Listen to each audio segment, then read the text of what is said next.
너찌 효과라는 거 아시죠? NUDGE 너찌라는 책도 있어요. 거기 보면은 너찌란 게 무엇이냐면 사람들이 올바른 선택을 할 수 있도록 강요하는 것이 아니라 자연스러운 상황을 만들어서 옆구리를 슬쩍 찌른다는 뜻이래요. 원래 너찌가 옆구리를 슬쩍 찌른다. 직통이 아니라 사람들이 올바른 선택을 간접적으로 말해서 이끌어갈 수 있도록 기분 안 나쁘게. 수술 확률이 90% 살아날 수 있습니다. 그러면 사람들 좋아하는데 죽을 확률이 10%예요. 그러면 수술을 다 안 한다 그러죠. 그리고 아주 유명한 거 소변기에다가 막 오줌을 튀니까는 튀지 말라고 이렇게 말하는 것보다는 그 가운데다 파리를 딱 그려놓으면은 말 안 해도 파리 그쪽에다 넣는다는 거예요. 괜찮지 않아요? 기분 안 나쁘게. 저는 오늘도 누구한테 기분 나쁜 말을 했어요. 돌려서 말해야 되는데 그 방법을 모르겠더라고. 걔가 정색을 하더라고. 내가 오늘 말했던 그 방법은 잘못된 것 같아요. 그리고 물 절약 지도도 있고요. 바다에 물이 오염된다. 그리고 휴지에다가는 또 휴지가 사라지는 지도. 그거를 보면은 생각을 하겠죠. 경각심을 일으킬 거예요. 휴지를 아껴 쓰자, 물을 아껴 쓰자. 그런 뜻이죠. 또 단내리기 효과라고 있거든요. 앵커링 이펙트. 그것은 닷을 내린 곳에 배가 머물듯이 처음 입력된 정보가 정신적 닷으로 작용해서 뒤 판단에 계속 영향을 미치는 현상을 말한대요. 이처럼 사람은 태생적으로 타성에서 벗어나기 힘들게 만들어졌거든요. 타성에서 벗어나기 위해서는 의도적으로 노력하지 않으면 안 되는 이유가 여기 있어요. 여기 유명한 시지푸스 신화가 있네요. 시지푸스가 저주에 걸려 매일 산을 향해 바위를 굴려야 하는 것처럼 수많은 기업들은 아무 의미 없는 일만 반복합니다. 기업이든 정부든 어느 조직에서든 큰 생각이 필요하지만 현실은 정반대입니다. 늘 작은 생각만 하지요. 예컨대 기업이나 정부는 동일한 프로세스를 반복하고 다른 기업을 따라가기 바쁩니다. 시중에 나온 똑같은 비즈니스 지침서를 읽으면서 똑같은 경영 기법을 씁니다. 이래선 조직에 비전을 주지 못하죠. 시지푸스가 돌멩이를 저 산 꼭대기까지 굴리는데 돌멩이가 또 굴러 내려가죠. 또 굴리죠. 또 내려가죠. 이거 어디서 많이 본 것 같지 않아요? 우리 삶, 우리가 직장 생활에서 돈을 벌면 정말 과도하게 아끼지 않으면 나가는 게 너무 많아서 그게 이제 남아있질 않죠. 통장을 스쳐가는 거. 그래가지고 또 똑같은 다람쥐 책바퀴 돌듯이 그렇게 돌을 굴리고 올라갔다가 산 꼭대기 올라갔다가 다시 내려오고 굴리면 또 다시 내려오고 이런 것이 반복되는 거예요. 이 큰 생각 전략을 갖기 위해서는 세 가지가 변해야 된대요. 첫째, 국제적이어야 한다. 한국은 여전히 국내에만 집중하고 있다는 것이다. 저도 이제 월드 글로벌로 나가려고요. 중국이 세계 시장에 집중하고 있는 것과 너무나 비교된다는 설명이다. 둘째, 새로운 걸 시도해야 한다. 셋째, 서로에게 자신감을 불어넣는 분위기를 조성해야 한다. 실패했다고 비난하지 말고 항상 격려해 주라는 것이다. 몸은 군중 속에 있어도 눈은 홀로 볼 줄 알아야 한다. 눈은 하늘 높이 나는 독수리처럼 홀로 볼 줄 알아야 한다. 때로는 아웃사이더의 길을 자처해야 한다. 볼턴은 스스로를 역발상 투자가라고 한다. 주식을 사기에 가장 좋은 시기는 시장에 피가 낭자할 때다. 다른 사람들이 미친 듯이 팔고 있을 때 사라. 반대로 하래요. 그리고 다른 사람들이 탐욕스럽게 매입할 때 팔아라. 왜 이럴까? 나 이해가 안 가네. 저는 주식할 돈도 없고 그 누가 주식하다가 돈 엄청 날리는 그 배우 있죠. 엄청 잘 살았는데 쫄딱 망했어요. 이게 주식이 그렇게 무섭거든.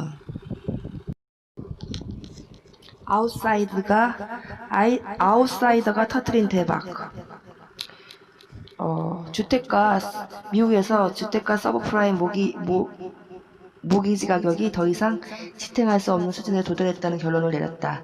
그 즉시 폴슨과 펠레그리니는 주택 가격이 떨어질 경우 돈을 벌 수 있는 방법을 모색하기 시작했다. 그것은 CDS였다. CDS는 원래 일종의 보험 같은 역할을 한다. 예를 들어서 어떤 채권을 갖고 있는 사람이 그 채권의 채무 불이행 가능성을 걱정한다면 CDS를 매입하면 된다. 만일 채권의 채무 불이행 사태가 실제로 발생하면 CDS를 판 쪽에서 돈을 지급한다. 일종의 보험금인 셈. 폴슨과 펠레그리니는 주택담보대출을 대상으로 한 CDS를 사들이기 시작했다. 주택담보대출에 채무 불이행 사태가 생길 가능성은 당시로선 다들 높지 않다고 보았기 때문에 CDS 가격은 헐값이었다. 만일 두 사람의 예측대로 주택가격이 폭락하면 주택담보대출 이자를 내지 못하는 사람들이 늘어날 테고 CDS 가격은 폭등할 것이다. 자동차 사고율이 높아지면 보험료가 높아지는 이치와 비슷하다. 그때 CDS를 팔아 차익을 챙기면 된다. 폴슨 앤 컴퍼니는 150억 달러를 벌었고 폴슨은 그중 40억 달러를 챙겼다. 2007년 말 펠레그리니 부부의 휴가 중에 부인이 호텔 ATM 기기에서 계좌 잔고를 확인하고 깜짝 놀란다. 4,500만 달러가 입금된 것이다. 보너스의 일부였다. 나도 좀 일해봤으면 좋겠어요. 좀 일해봤으면 좋겠어요. 이렇게 그냥 딱 뭐 200이면 200, 300이면 300 이런 게 아니라 보너스로 확 그냥 떨어졌으면 좋겠어요. 창의적인 일을 해가지고 혁신적인 일을 해가지고. 이 이야기는 사상 최고의 거래 The Greatest Trade Ever 라는 책에 소개된 내용이다. 폴슨과 펠레그리니는 누구도 보지 못하는 것을 보았고 그것을 투자로 연결했다. 그들은 초보자였다. 백지 상태에서부터 새로 배워나갔다. 초기엔 그들의 예상과 달리 주택시장 화랑이 오래가는 바람에 오히려 수억 달러를 잃기도 했다. 계속 성공한 거 아니에요? 하지만 폴슨은 물러서기는커녕 베팅액을 2배로 키웠다. 확신이 있었던 거죠. 일부러 아웃사이더를 자처해야 한다. 할지 모른다. 폴슨과 펠레그리니는 아웃사이드였기에 오히려 아무도 못 보는 현실을 볼 수 있었다. 창은 스스로를 바보로 만들어보는 일이다. 실수를 두려워해서는 안 됩니다. 중요한 것은 똑같은 실수를 되풀이해서는 안 되고 늘 새로운 실수를 해야 한다는 것입니다. 위험을 감수하는 것을 두려워하지 말아야 합니다. 위험을 받아들일 줄 모르면 아무것도 할 수 없어요. 만약 실패했다 하더라도 나는 노력했고 그 점은 잘한 일이라고 생각해야 해요. 위험을 감수하지 않고서는 성공할 수도 없지요. 소설 백경의 작가 허먼 멜빌은 모방해서 성공하기보다는 창조해서 실패하는 것이 낫다고 한 것도 비슷한 맥락이다. 실패는 성공의 어머니라는 말이 있잖아요. 근데 계속 실패하면 안 되고 그 실패 속에서 원인을 분석해서 새로운 도전을 감행하라는 거예요. 1승 9패로 이뤄낸 유니클로 신화. 9번 실패하고 1번 이겼대요. 10전 10승 이런 거 있을 수가 없지요. 회사를 말아먹고도 잘리지 않은 남자가 있습니다. 인구 1만 2천 명의 미국 뉴욕주 코닝시의 도시와 똑같은 이름을 가진 기업 코닝이 있었는데 이 회사는 지난 2000년 기업 가치가 1200억 달러에 달했습니다. 1990년대 말 IT 붐을 타고 통신용 광섬유 사업에 진출한 것이 대박을 터뜨린 것이다.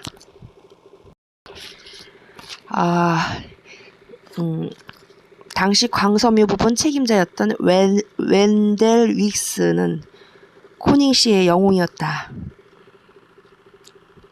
그러다 IT 거품이 꺼지기 시작했다. 월드콤, 글로벌 크로싱 등 거래업체가 줄도산하면서 코닝도 적자가 55억 달러였다. 그리고 주가가 치솟았는데 이제 완전히 폭락했다. 다른 회사 같으면 목이 10개라도 살아남기 어려웠을 것이다. 하지만 그는 전혀 다른 길을 걷게 된다. 회장이 윅스에게 책임을 묻기는커녕 사장 자리를 내주며 회사를 살려보라고 맡긴 것이다. 2002년의 일이다. 윅스는 낭떠러지에서 마법을 부렸다. 2005년 코닝은 4년 만에 흑자를 내며 부활에 성공했다. LCD 기판 유리가 세계적인 LCD TV 붐을 타고 부티나게 팔리기 시작한 것이다.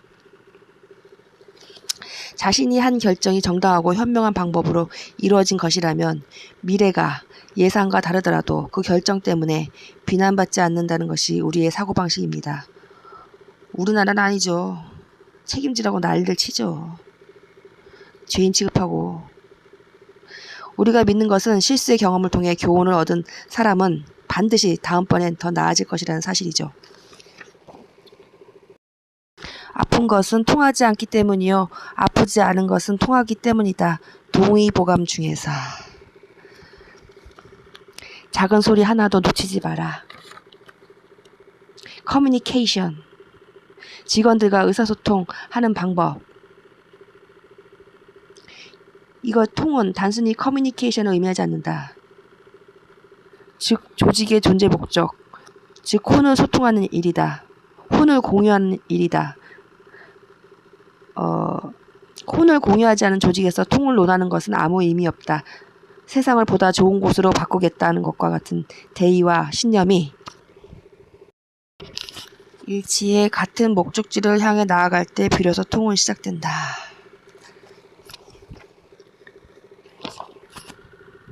이를 위해서는 상대방의 말을 경청하는 노력이 필요하며 상대방이 나의 말을 쉽게 알아들을 수 있도록 강력한 메시지를 바라는 스킬도 필요하다.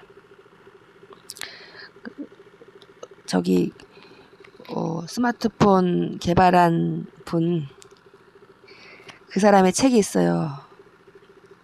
그 사람들한테 알리는 강력한 방법, 프리젠테이션의 기술. 굉장히 강력했어요, 그 사람은. 그래서 사람들이 다 따라왔죠. 선비는 누구를 위해 목숨을 바치나. 선비는 자기를 알아주는 사람을 위하여 목숨을 바치고 여자는 자기를 기쁘게 해주는 사람을 위하여 얼굴을 꾸민다. 사마천의 사기에 나오는 예양이라는 사람이 한 말이다. 예양이 답했다.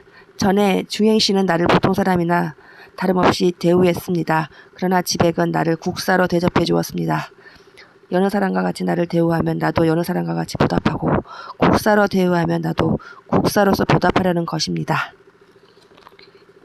예양은 무술에게 간청하여 무술의 웃옷을 얻어가지고 그 옷에다 비수를 찔렀다. 그리고 이제는 저승에 가서도 지백을 만날 수 있다라고 외치며 비수로 가슴을 찔러 목숨을 끊었다. 그러니까 대우해준 만큼 한다는 거예요. 우리가 직원들한테 월급을 줄 때도 월급만큼 직원이 아마 할 거예요. 남에게 대접받고 싶은 대로 먼저 남을 대접하라는 것을 리더의 황금률이라고 설명한다. 해외 출장을 가는 직원들에게 1등석을 권유하고 뷰티 컨설턴트들이 본사를 방문할 때 레드카펫을 깔아준다. 이게 어떤 회사인지 아세요? 메리케이. 메리케이 아시죠? 화장품 회사. 그렇게 직원들한테 잘한대요. 그리고 미국의 도시락 회사로 크게 성공한 돈의 속성 쓴 사람, 그분은 은행에서 이제 돈을 많이 빌릴 수 있는데도 한 푼도 빚을 안 지고 자기는 큰 차를 타고 파트너들은 새 차를 하나씩 선물했대요. 멋지죠? 그래서 크게 성공한 거예요. 파트너들 대접을 해줘야 돼.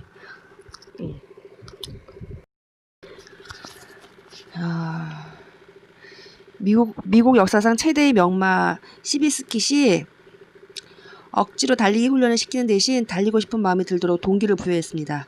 말을 안 듣고 저항해도 채찍은 절대 쓰지 않고 진정하기를 기다렸다가 난 널 혼내지 않아 라면서 말에게 다가갔고 채찍을 드는 대신 늘 목을 토닥거리고 간식을 주었습니다.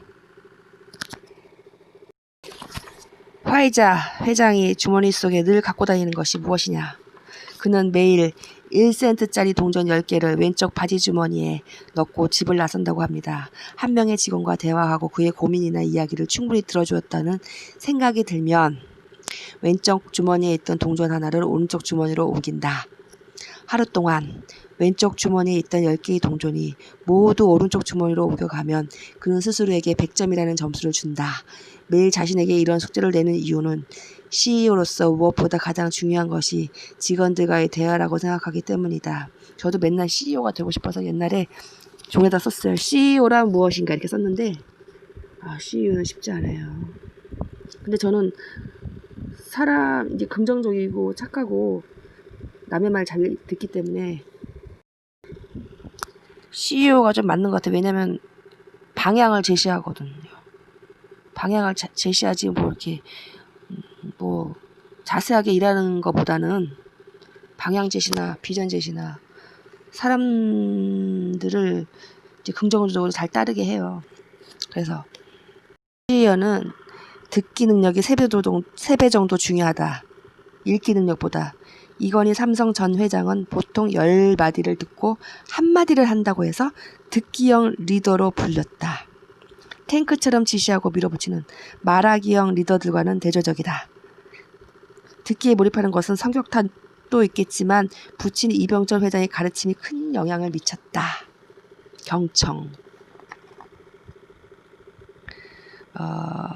첫 출근을 하던 날 이병철 회장은 그를 자신의 방으로 부르고는 직접 붓을 들어 경청이라는 휘호를 써주었다.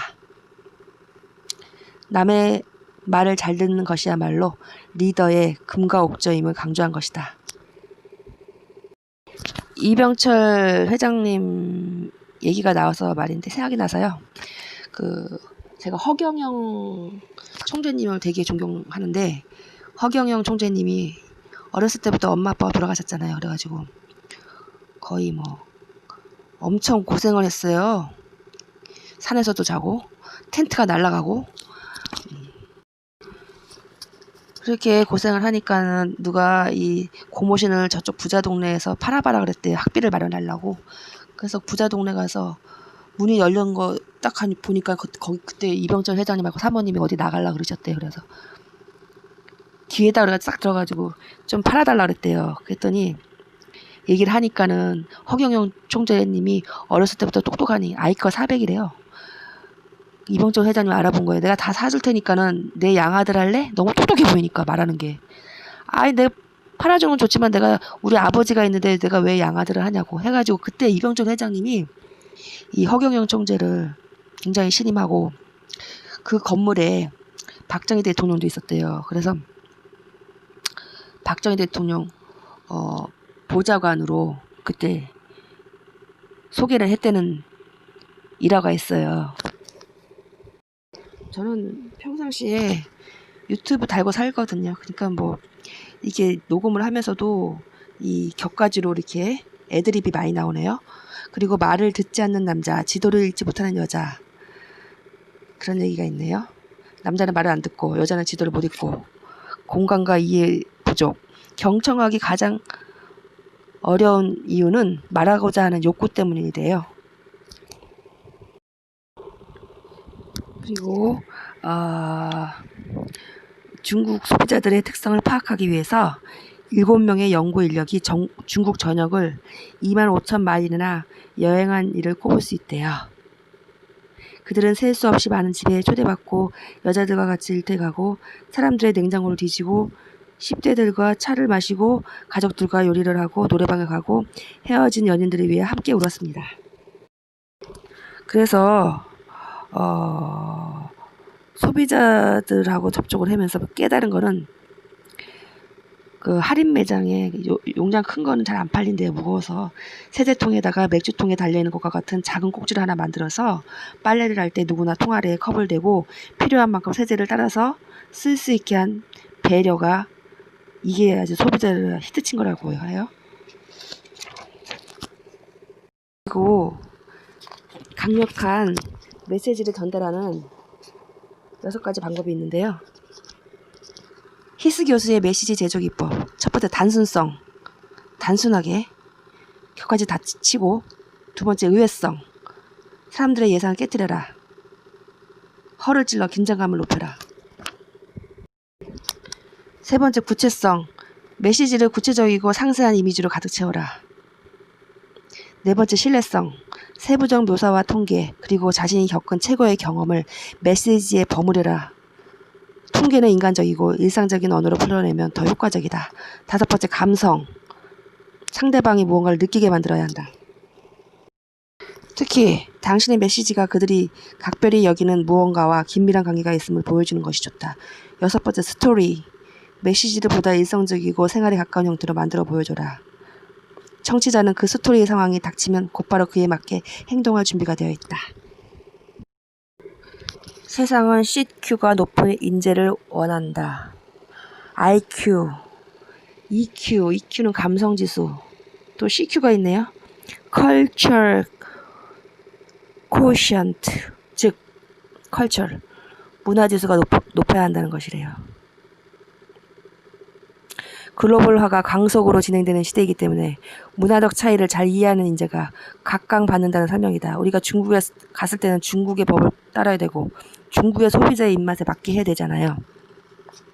결국 당신이 통을 꿈꾼다면 내가 아닌 상대에게 초점을 맞추어야 한다. 그 나라 소비자에게 맞춰야 한다는 것이에요. 삐져나오는 못은 더욱 삐져나오게 하라. 모난 사람이 모나지 않은 사람보다 더 뛰어날 가능성이 높대요.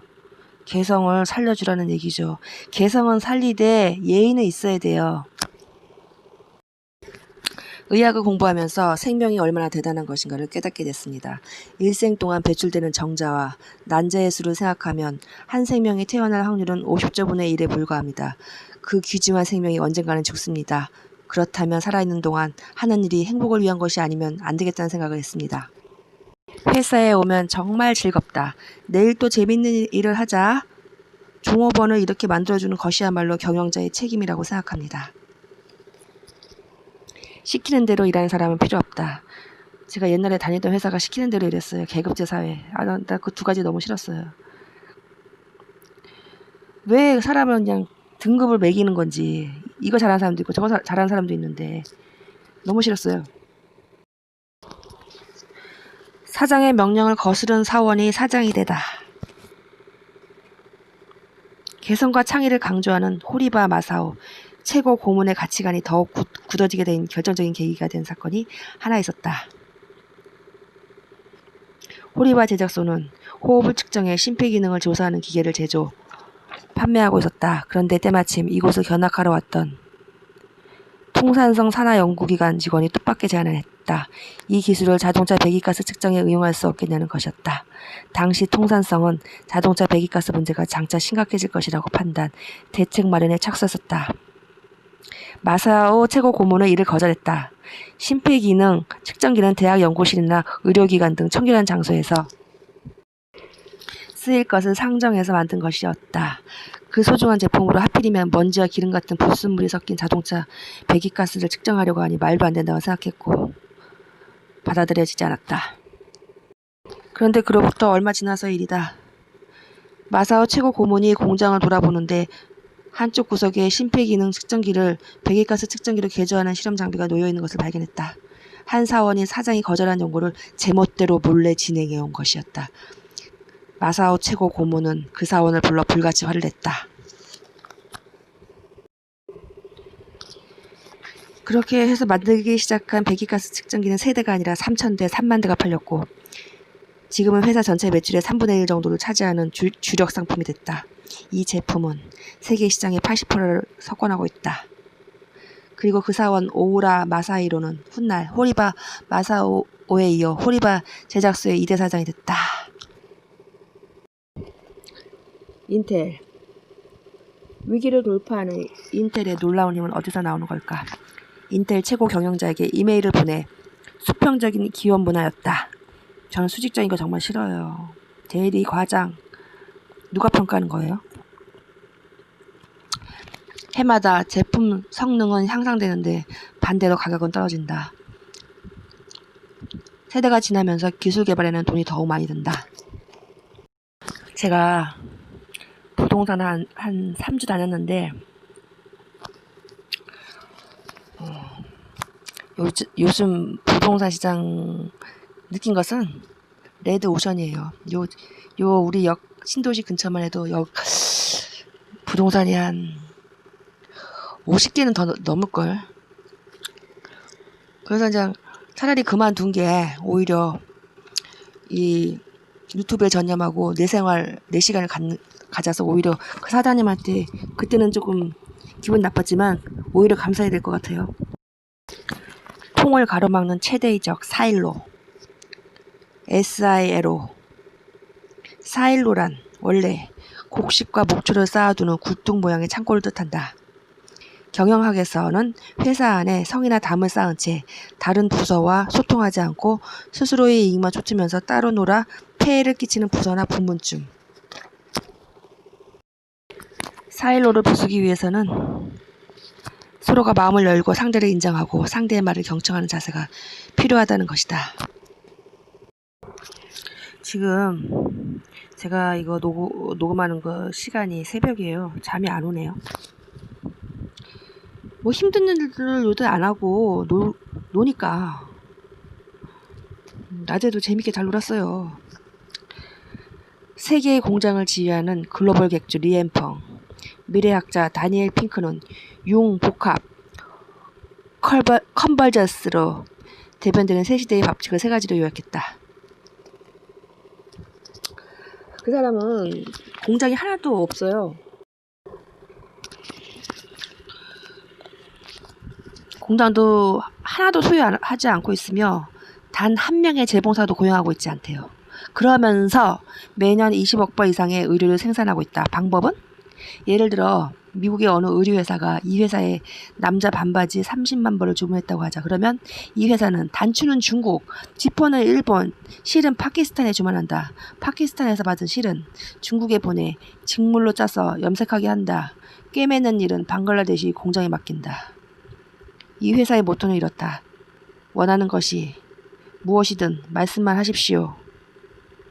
그러면 당신에게 맞는 가상의 공장을 만들어 드리겠습니다. 요새는 공장도 많고 망하는 공장도 많고 노는 공장도 많고 연결하면 감사합니다 하죠. 그리고 또 굿나잇 회장은 오랫동안 사무실에 남아서 무엇인가를 입증해야 한다고 생각하는 사람들은 아마도 낮 시간에는 비생산적일 것입니다. 나는 직원들이 9시부터 5시까지 근무 시간 중에 열심히 일하고 그 후에는 집에 가서 가족과 즐거운 시간을 보내면서 재충전한 다음 휴식을 강조하고 다음날 새로운 기분으로 출근하길 독려합니다. 이게 정말 중요하거든요. 회사의 조직은 상사나 부하가 없는 완전한 수평 조직이 좋고요. 모두가 동료, 어소시에이트로 불립니다. 명함에는 어소시에이트, 동료라고 불려요. 많은 경영자들은 직원들이 회사의 가장 중요한 자산이라고 말합니다. 하지만 저는 이렇게 말하겠어요. 아니요, 틀렸어요. 직원들이 바로 회사예요. 자산이 아니라 그들이 바로 회사라고요. 바로 그렇기 때문에 우리는 직원들에게 투자를 하고 그들의 지식을 늘리고 서로의 이해 수준을 높이고 그들과 소통하고 우리의 가치를 공유하려고 하는 것입니다. 모든 직원들이 우리가 가야 할 바를 확신해야 합니다. 리더의 책무는 매일 회사를 빠져나가는 그 90%의 중요 자산이 내일 다시 회사로 돌아와서 재미있게 일하도록 하는 것이래요. 미국에 어떤 회사 있는데 그 회사는 1층과 2층에 계단이 없어요. 이렇게 미끄럼틀식으로 쭉 내려오면은 1층이 있는데 1층에는 빵집이 있어요. 그리고 저쪽에 보면 또 다른 방에 코쿤화된 수면실이 있고 출근도 일찍 안 해요. 집에서 재택근무도 하고 완전 파라다이스죠. 누가 그들을 미치도록 일하게 만들었나? 혼창통은 삼가 조직의 가장 탁월한 운영 원리입니다. 여러분, 여기서 끝내겠어요. 정말 개운하다. 이거를 빨리 올려야지 했는데 개운하고 다음 책을 또 지금 올리려고 합니다. 다음 책은 제목은 욘스 마인드예요. 여러분 기대하셔도 좋습니다.